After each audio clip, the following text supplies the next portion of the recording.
দাও তুমি তো আমার প্রতিদিন চালাইছো এখন ওই টাইম শোনো বিদেশ হইলো একটা গেমস খেলার মাঠ এখানে ভালো যে খেলবো তার রেজাল্ট ভালো হইব বুঝছো তোমরা যে বিদেশ আনছি এই দুনিয়াতে পৃথিবীতে দুনিয়া থাকতে হইলে টেহার দরকার আছে টেহা তো টেহা যদি কামাইতে হয় তাহলে যুদ্ধ করতে হইব আর টেহা থাকলে তোমার সম্মান দাম সব আছে বুঝছো নি এই জগতে টেহা ছাড়া কোনো দাম নাই তো সেই জন্য এই জিনিসটা চিন্তা করে তোমরা সবসময় চিন্তা করবা যে টাকা কামাইতে হইব হালাল পন্থায় বৈধভাবে টেহা কামাইতে হইব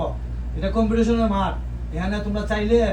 একটা কিছু করতে পারতা না আর বর্তমান যুগে টেহা ছাড়া কোনো দাম নাই কারো কোনো দাম নাই বুঝছো নি বাড়িতে বাপের জমা শুভ তুমি কি কো আমি তো রিকুই তুমি তুমি হেল্প আসলে করো। কোনো দাম আছে নি? হ্যাঁ তে সুন্দর করে চলতে হইব কাজ করতে হইব তোমরা এখানে আনন্দের অর্থ হইল যে তোমরা যাতে সুন্দর করে চলো কাজ করো বাবারে আমরা বিদেশ করছি এখন যাওয়ানোর বেলা তোমরা এখন কেরিয়ার করানোর বেলা কেরিয়ার করতে হইব বিদেশ করে বুঝছো কথাটা কি ঠিক কইছি না মিছা কইছি